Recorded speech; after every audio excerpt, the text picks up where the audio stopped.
Ho ho buddies, welcome to Borderline Games. I'm Gareth and today we're playing Chaos Head and we are doing the Crying Sky ending, and let's see how far we get until we have to stop. It looks like I am very close to achieving, so it looks like apparently to do the Crying Sky ending you need to get 11 out of all of the delusions a certain way in order to unlock it. And I am pretty close. I think we're in chapter 6. We've just done delusion trigger 25. And out of the ones we need to do, we've got 1, 2, 3, 4, 5, 6, 7, 8, 9, 10. That one is our, that's our 11th one. But we are gonna, it says here, if you've successfully viewed at least 11 of the above scenes, the game will branch into the Crying Sky ending during chapter 10's underground train station scene. But we are going to just power on and do the rest of them because it could be that we do one that we hadn't done before, and we can look at that, and that might be interesting. So we've just done Shogun enters the chat after the earthquake. Positive, we see Remy die. We can now move on to the next one, which is looking down at the crowd. Neutral, so that's when Shogun is trying to unlock Takumi's hidden ability. Let's go. Just going to skip a bunch of this. So it looks like we've got 2 delusions to skip past.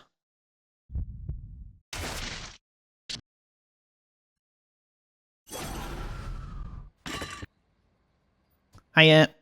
We can just stick this as neutral.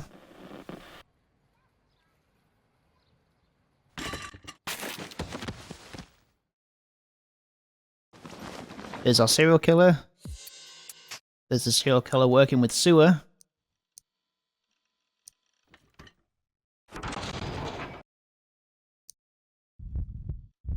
Whose eyes? Those eyes. Oh, here's the Nanami thing. I'm interested to see whether it will give us the hand in a box if we just leave this as neutral. So let's do that. So it says, whose phone was ringing? But with the timing, what else could it be? I shook my head. I never heard Nanami's ringtone, so there was no proof that the melody I was hearing was it. No proof at all. I was getting scared now. I pressed my phone back to my ear.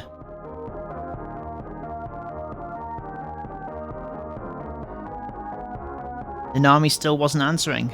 Please pick up. Pick up the phone already. Maybe I should call my parents instead. That'd be the fastest way to get a hold of her. Ignoring the mysterious ringtone that I'd been hearing for the last few seconds, I hung up the phone.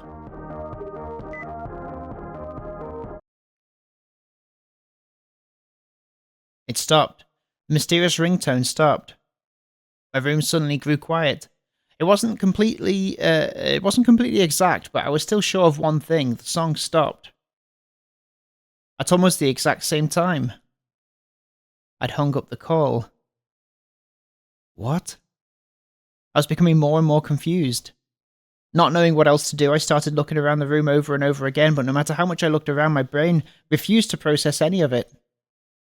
I was just making myself dizzy. My mind had gone completely blank. Completely blank. Once again, I tried calling Nanami. Maybe this time the ringtone won't play and Nanami will answer the phone. In my days, they were the faint hopes I clung to.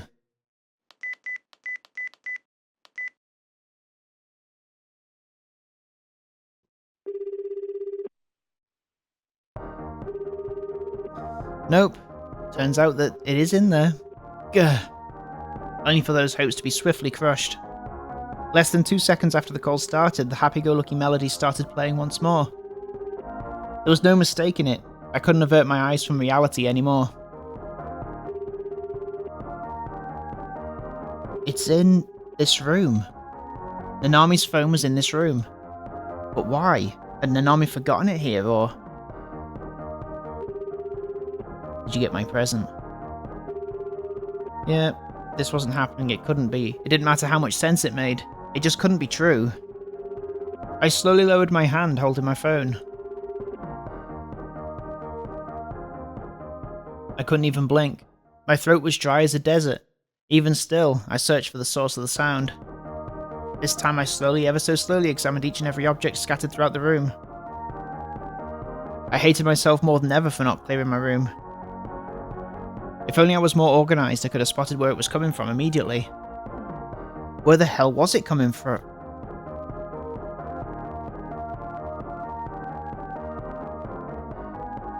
That box. The song was coming from inside of it. It was the size of about 2 Eroge cases. At first I thought it was something I bought online, but there was nothing printed on it. There wasn't a shipping label either. It was sealed with duct tape. Had this large box always been here? Had it fallen from the bed during the earthquake? No. It couldn't have. I'd never seen it before. If it was something I bought online, I would have opened it straight away. If it was something I was sold and was shipping to someone else, I'd have sent it off the moment I sealed it up.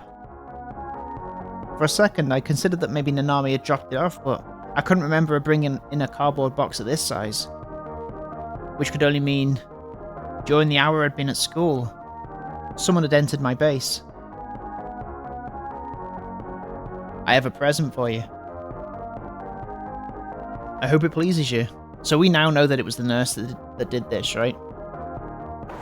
Is that right? I mean, we know that Narose had Nanami. My heart was beating out of my chest. In a panic, I went to check the lock on my door. A chill ran down my spine. Earlier in the day when I'd wandered outside my base, I didn't remember locking the door. And I couldn't blame myself. At the time I'd been suffering from a stabbing headache, and I was really dizzy. When I'd come back from school an hour later, I hadn't locked the door then either. Anyone could have easily gotten in. Was it Shogun? Had Shogun really broken in? I looked at the box again. The song was still playing. Nanami's phone was in there. I nervously lifted the cardboard box. Come on, let's get through it. It was heavy.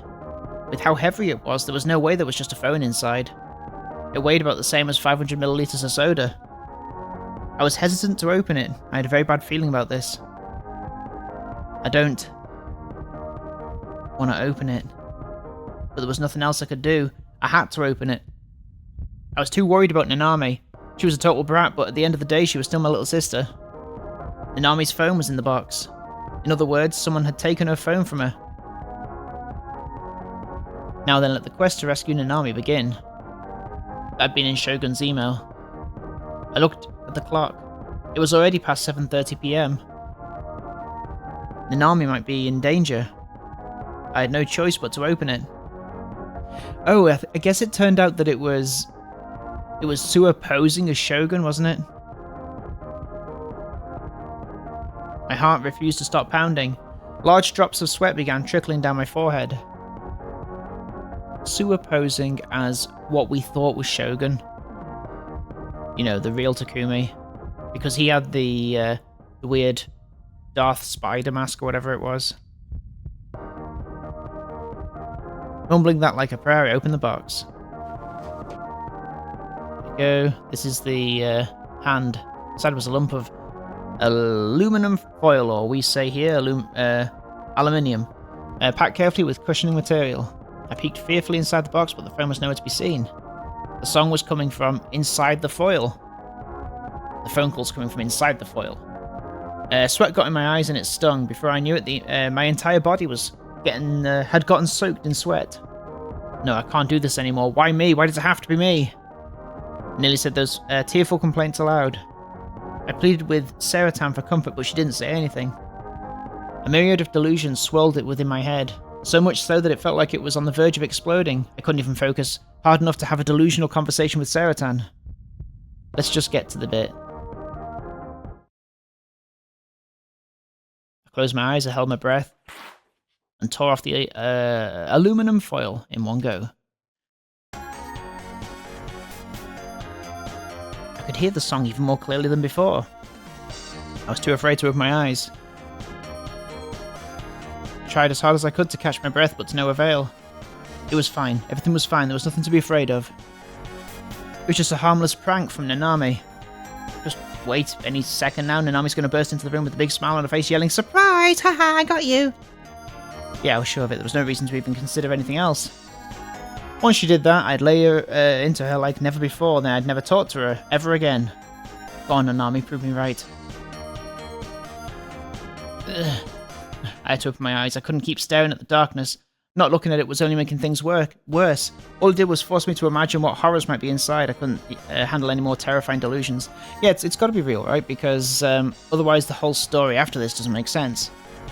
And so, I slowly opened my eyes and saw it. There it is. Okay, we can skip past this now. So we're looking for the delusion where he's looking down at the crowd, which is here. And it looks like this needs to be neutral. Here we are. Okay, so this needs to be neutral. Why were they fixated on me? Esper boy? What the hell was that all about? Did any of them have any idea what had happened today? We'd gotten hit by a damn earthquake, a seismic intensity 5 one. Over 100 fucking people had died. So why were each and every one of them? Why were they waiting there just to see an otaku freak like me make an ass of himself?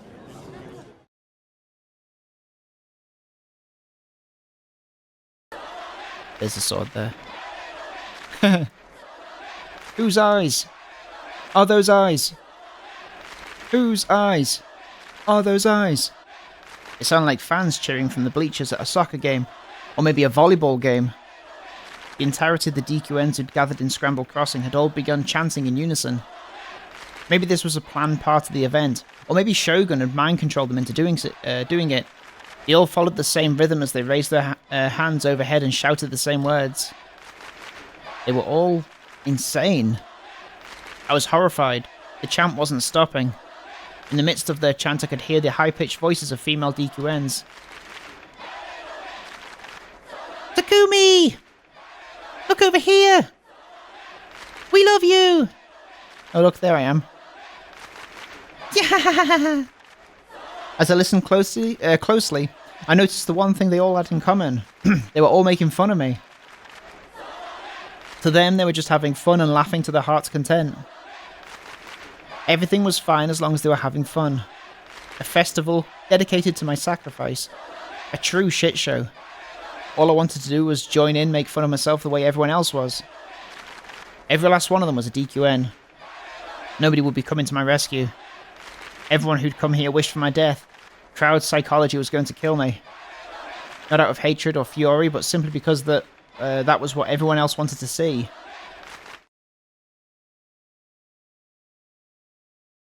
No, I don't want to die. I was scared. This close to pissing myself. Okay, now we can skip to the prompts. So let's get to the prompts.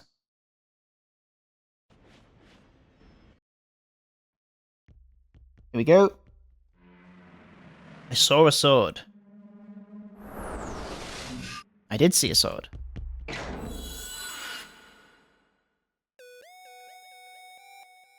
I distinctly saw a sword. Uh-huh.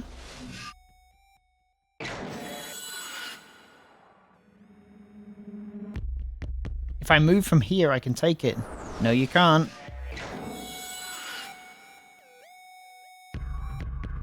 I can see the sword from other places than here. No.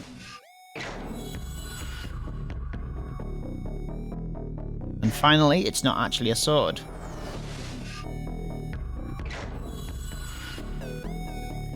It's a D-sword. Ah. I'd seen it.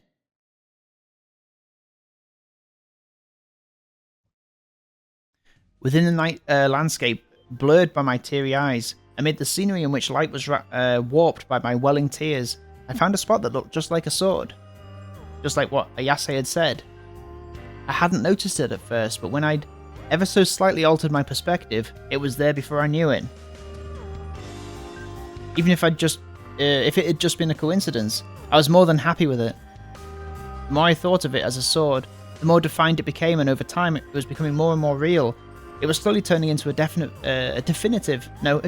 part of the scenery. and eventually even its contours became clearly distinguishable.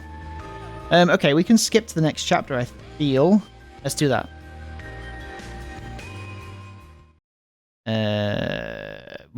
This isn't one that we need to do, so let's just skip. Crying Sky, here we come. Yeah, we've done this. Yeah, there we go. Okay, so chapter 7. After waking up at the hospital, talking to the nurse, I'm going to make it negative. Negative. Regardless, why had I been brought here? If Hazuki-san was here, then that meant this was my normal hospital. It wasn't like me being brought to a general hospital was particularly weird, but something still didn't feel right. Why was Hazuki-san coming to check on me? That question really bothered me. I mean, Hazuki-san was a psychiatric nurse. If Hazuki-san was coming to check on me, didn't that mean that the room I was in was also used by psychiatric patients?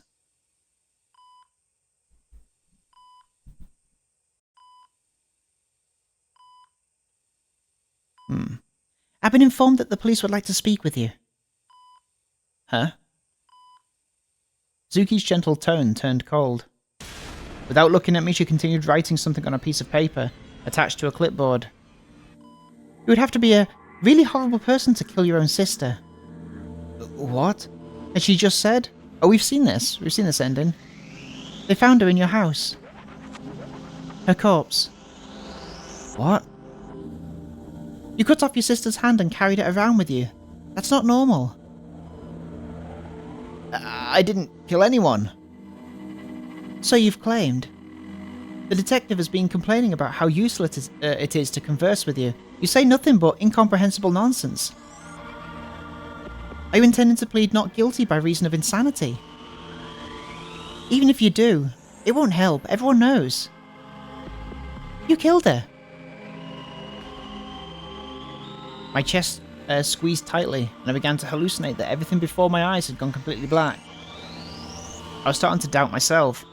Had I killed Nanami? No, that can't be true. You murderer! She'd been writing something, but suddenly Hazuki's hand stopped. She then slowly turned the clipboard toward me. Whose eyes are those eyes? Oh, that's me. Alright, we can move on to Delusion Trigger number 34 while talking to Sina and Kozue. That's got to be another negative.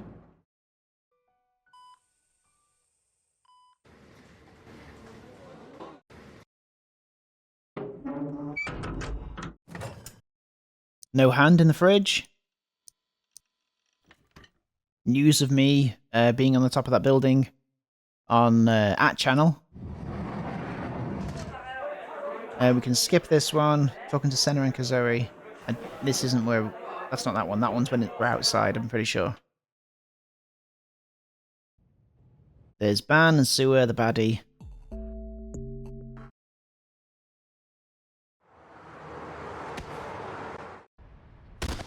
Okay. Getting beaten up.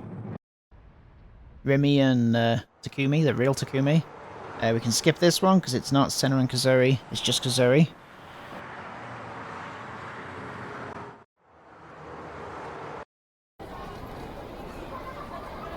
So it's the next one here, we'll meet up with Senna. I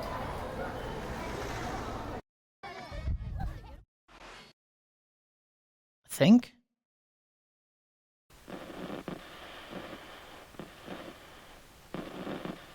$30, $31, $32, $33, $34. I feel like it's got to be the next one. Yeah, it is the next one. Here's Kozue meeting Senna's dad. And here's Senna. Bump up. I like this music, it's cool. Turn it up a little bit.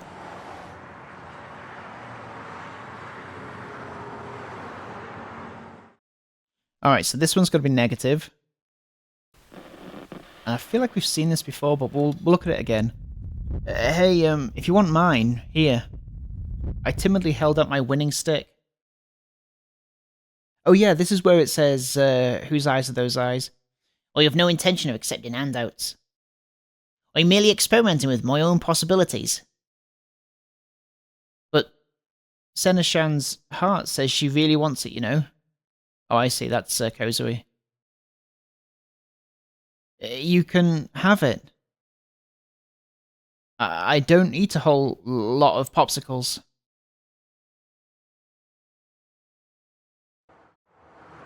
I'd said it with good intentions in mind, but Senna simply took one look at me before ignoring the offer.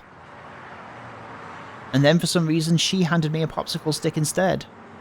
Yeah, it's where it says, whose eyes are those eyes? She made no attempt to explain herself either.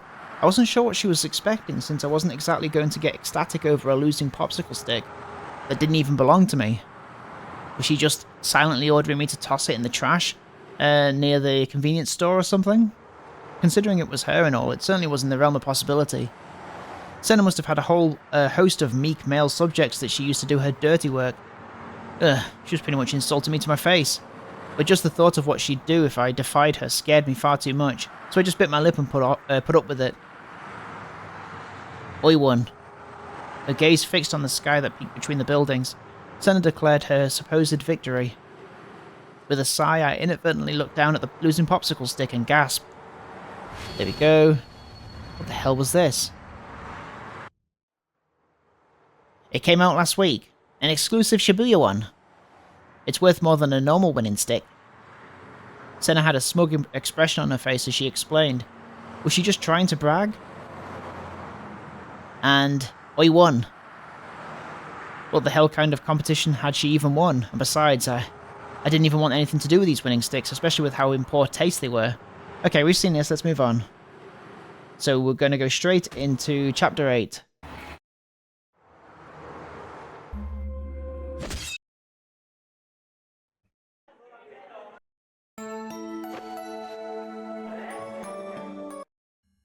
And Chapter 8 is when you and Masumi enter Ayase's hospital room.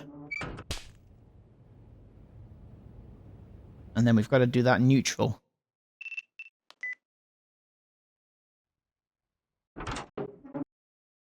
So we can skip this one. It's not a hospital room.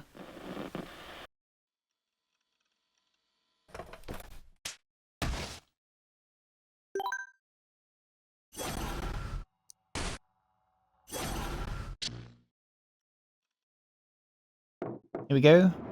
In here.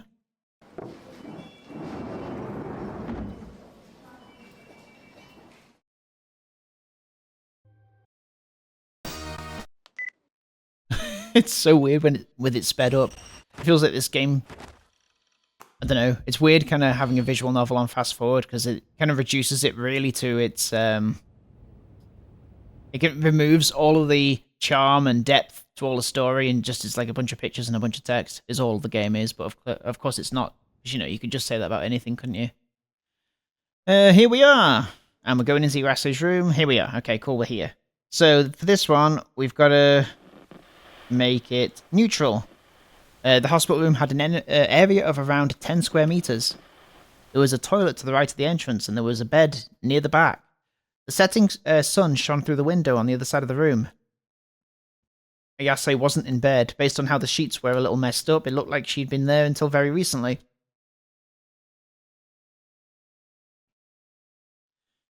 Where the hell she'd run off to? Who knows? The window was open. Wind blew against the white curtains, sending them fluttering in the breeze. For some odd reason, it had caught my eye ever since I'd come in the room. It felt like a negative delusion could start at any second. One where Ayase jumped from the rooftop and fell past that window. One where if I looked down, I'd find her sprawled on the ground covered in blood and with grey matter scattered everywhere. I had to check. I couldn't bear the burning curiosity. As if possessed, my shaky legs moved step by step toward the window. I stood right by it. The sky was dyed in evening glow. It was a crisp fall evening. What might have been below? The very picture of hell itself? With a gulp, I ever so slowly peeked out the window and down toward the ground. There was nothing out of the ordinary. I couldn't see Ayase's corpse anywhere. Guess I'd just been paranoid. But when I went to retract my head in relief, I noticed it. On the window, one story below, a single towel was waving in the wind. Wow, whose eyes are those eyes?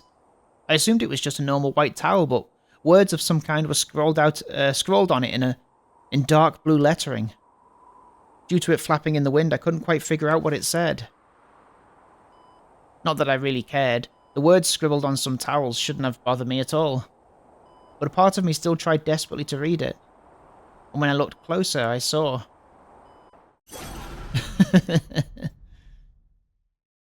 Whose eyes are those eyes? This is a cool little bit. I was speechless, I couldn't look away. And right after...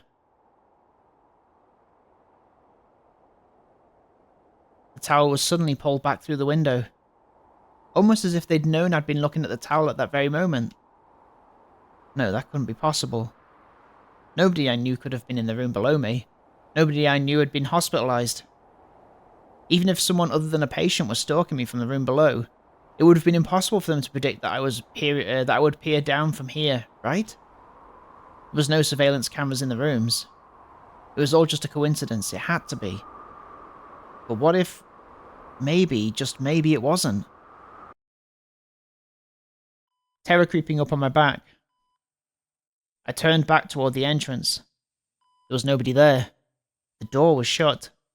I immediately pulled myself away from the window, feeling incredibly uneasy. Don't think about it. Try as hard as you can not to. This was a coincidence, a simple coincidence. That's what I told myself. Check it out, Taku. There's some weird-ass stuff over here. I suddenly realized Masumi-kun was calling me. He had taken a magazine from high up on the shelf and was staring at it fixedly. It's new, man. This is crazy. I can't believe this magazine is still going. Okay, we've seen this bit, so we can skip on. It's a magazine that focused on all facets of the occult, UFO, aliens, ESP, religion, urban legends, mysterious phenomena, super ancient civilizations, arts. Let's go. So we've seen all that. Next, when Ayase starts talking to you about defeating Gladiol in a hospital room. Okay, so...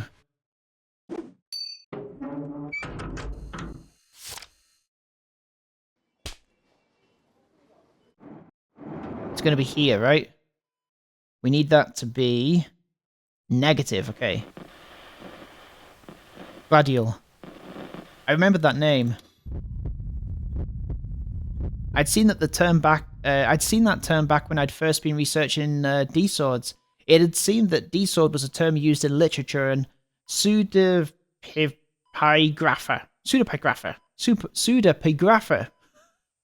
relating to the legend of Gladiol, or more specifically a sword in it. I wasn't really sure though. As I continued to think, Masumi-kun quietly got up and started to walk toward me. Have I seen this? He went to go right past me, but before he did, he put his hand on my shoulder. I can't keep up with this anymore. It's up to you, dude. With a sigh of exasperation, he made to leave the room.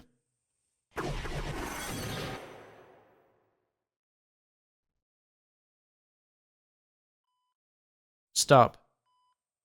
Oh, that's Fez. Ayase had finally said something to Masumi-kun, but she'd done so with a grim expression on her face. I wasn't sure why. I will not allow you to leave. Oh? What, you're actually going to give me the time of day now? Yes, verily so. After all, I have long since known that you are a servant of the wicked-hearted king. What, even? Another part of her insane storyline? Masumi-kun looked pretty annoyed at being dragged into Ayase's bullshit. A pretty justified response, to be honest. It wasn't even funny as a joke. However, Ayase seemed quite serious. Takumi. As she called my name, Ayase took out something that looked like a fruit knife from behind the bedsheets, then threw it over to me. Surprised, I hurriedly went to catch it, while the knife fortunately had a guard on it. I still came close to cutting my hand. Kill him. Him? When Ayase said that, she was looking at Masumi-kun. What kind of batshit insane plot twist was this? Bewildered, I held the knife with a trembling hand. Hey, no. What, you're telling him to kill me? Isn't that kind of a dick move, all things considered? Well, I know you can't stand me, Kishimoto, but I didn't know it was this bad.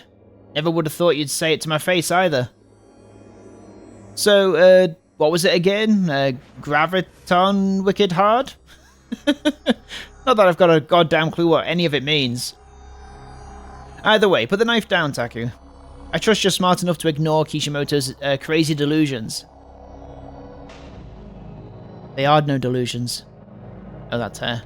Takumi, do not let his words misguide you. Masumi-kun's expression stiffened, and he took a step away from Ayase. There's something wrong with you. Takumi, you must kill him quickly. We cannot let him expose your existence to Gladiol. With the knife in my hand, I slowly placed it back on Ayase's lap.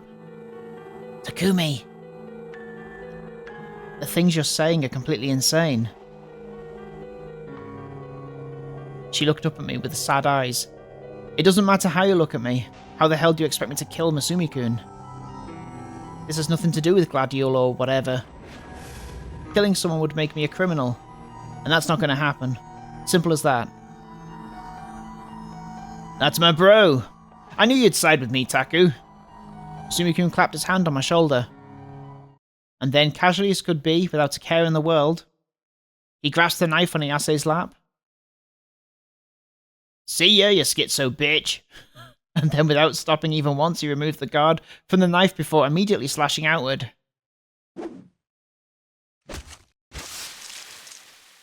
Blood spurted from my neck with blistering speed. Some splashed against my face. It was very, very hot. Ayase's eyes were wide with shock. She was looking straight at me. Her body then slowly collapsed on the bed. The pure white sheets were stained crimson.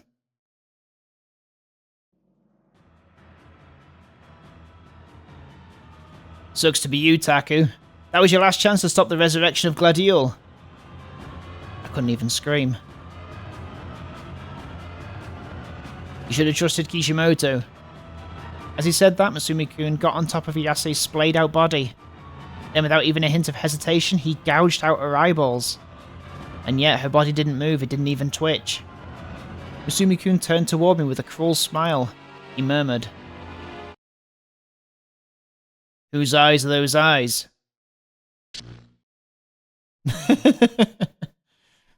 Alright. Let's move on. When I came to, Ayase, who should have been covered in blood, was simply sitting on the bed, completely unharmed. Masumi-kun was nowhere in sight. Had that been a delusion? I let out a deep sigh of relief.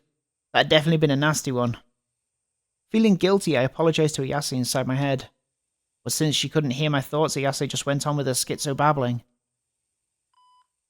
Okay, let's move on to the next chapter.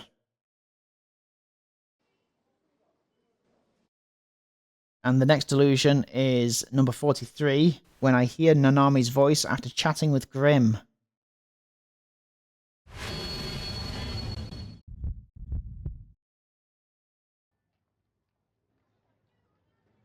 This is Ban and Yua? That's her name, right? We can skip this one.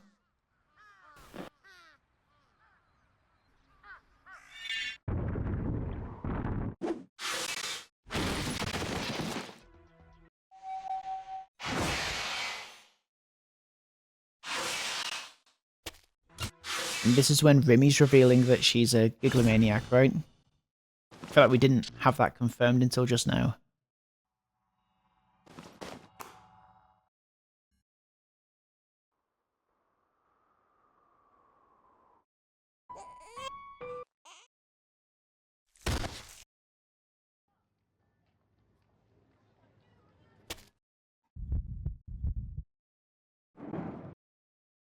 There's the real Takumi.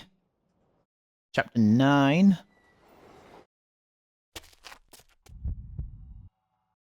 So we can skip this. When you hear Nanami's voice after chatting with Grim, so we can skip this. So when we're back at our Back at our shipping container house.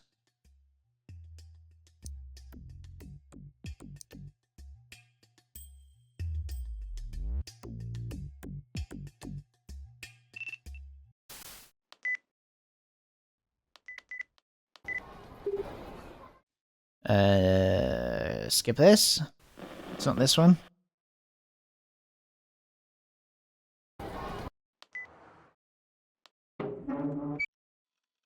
Oh. Here? Despite that, she was all I had left. Umi had left me. Is it this one? It must be, right? In fact, actually, let's look at the backlog.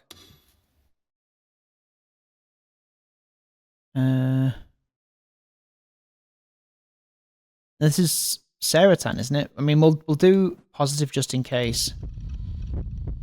I didn't know where Nanami was. Yeah, it's not this one. So we can just skip this.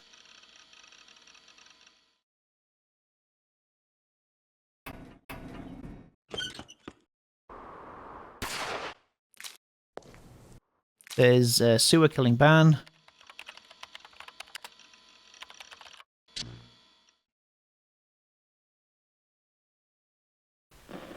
That voice. So this has got to be positive. It couldn't be. How? You big jerk! There was no way I'd misheard that. Out of every girl that visited my base, there was only one dumbass that would scream outside of it like that. Nanami was here. I was somewhat surprised at how indifferent I felt in response to that fact. I just didn't care. What would her coming here while I was this far gone even do for me? Besides, it wasn't like it was out of the ordinary for Nanami to come here. Hadn't Rimi said that she was going to rescue her anyway? If you don't open the door right now, then you're really mean! The noise was starting to irritate me. Just leave a monster like me alone. Nanami should have just been focused on her right hand, not me. Not that I knew what had happened to it. I didn't have it in me to talk to anyone anymore. Hey! Here we go. But she was being too loud, so I was forced to get up from my chair and head for the door. The door seems oh so far away to me, which made me realise I was scared to see her.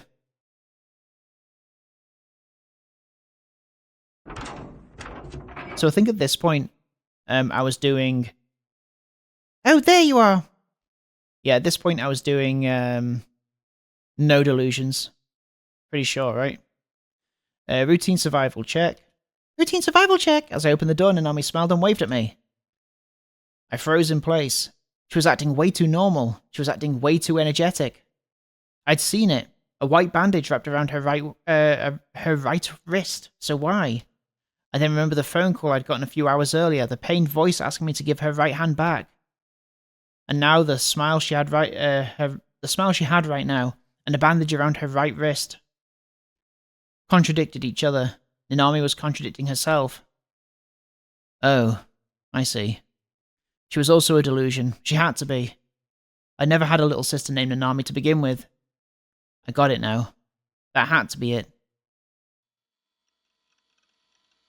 After ignoring her and headed back into my room, I sat down on the sofa. I once again took a hold of my Saratan figure and gripped her tight. So tight, in fact, that my hand hurt slightly. But it didn't matter, because that pain too was a delusion. What's wrong, big bro? You don't look like you're doing too hot. Everything in this world was made up of delusions. Delusions developed only within my mind. Both me and this delusion I was looking at were fake. We were playing games all night. You need to start acting more like a person and less like you're nocturnal or something. Oh. Huh, what'd you say? Shut up. Hey, you don't have to talk to me like that, you know. You think I'm going to let you say whatever you want just because you're my brother? Shut up, you delusionary sister. Delusionary? I surrendered my body to the sofa and looked up at the ceiling. With no particular goal in mind, I started counting the rusty spots. I didn't want to look at Nanami. I'd only feel empty if I did. This feels awfully similar to what we did before. I feel like it's just the same. Well, not that I cared about whether I felt empty or not, given I was just a delusionary existence. Hey, big bro, are you really okay? You're not really acting like yourself. Worrying about me like a good little sister, huh? My delusional sister was worried about me. The fact alone filled me with anger. Besides, who was she to have come in my room, like she owned the place? Oh, I know, you're hungry, aren't you? I gritted my teeth. What are you in the mood for? I can make something. Take it off. Huh? You want takeout? Oh, come on. No one said a thing about takeout. Just let me make you something. Oh, let me make you something. How's fried chicken sound? I never made it on my own before, though. Not that I'm doing this because you asked for it. I was just in the mood for some fried chicken. I don't want to go out for it, that's all. This Nanami was really annoying. The fact that she was so similar to the real one wasn't something I could ignore. Wait, did a real Nanami even exist in the first place? Then what was this Nanami? Real? What was this Nanami? Real? The real Nanami? My head became a mess. So I stopped thinking. I didn't care anymore. At the end of the day, everything was a delusion. Take off the bandage. Just take it off, you dumbass. Bandage? Oh, this. I just fell and hurt myself, no big deal. Just a fall. Was it true, or was she lying? I'd know if she took it off. I swear, you're the most selfish person I know. But fine. Promise me that if I take the bandage off, you'll cheer up. The sound of rustling cloth rang throughout the quiet room, followed by a ringing in my ears. My head hurt. These two were delusions, though, so I paid them no mind. There, you happy now? Hello? I just went to the trouble of taking it off, so the least you could do is look at it. I sluggishly lowered my gaze. Nanami had rolled up her uniform's sleeve, and she was now sticking her right hand out towards me. And when I looked at her slender arm, I saw... What did you see? Whose eyes were those? Blood, dripping blood. Bloody words had been cut into her arm, and they said, "Whose eyes are those eyes?" Found all the whose eyes are those. Cool. My vision flashed, and when it passed, just like that, the horrifying wound on her arm was gone. I'd been hyperventilating, so I moved to catch my breath. I forcefully bit my lip. Nanami was rubbing her arm that she'd taken the bandage off of. Thankfully, the bruise is pretty much gone now. It was super swollen at first. I didn't know whether that was the truth or not. Sure, there wasn't a wound there, but there had been before. I didn't understand anything anymore. I didn't want to think anymore.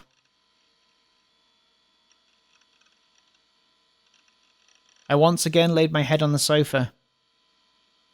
Hey, Nanami.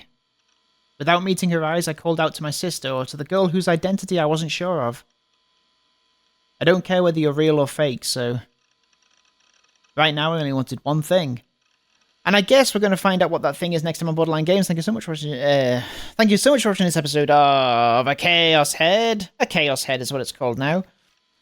And we'll find out exactly what thing Takumi wants next time on Borderline Games. And I think we're going to be finishing the Crying Sky ending next episode, which is exciting. I hope that I hope I've given myself enough content to have it finish at the end of the episode. I guess we'll find out. But I will speak to you next time. Have a great evening. Take care of yourself. Bye-bye. Bye-bye. Bye-bye. Bye-bye. Bye-bye.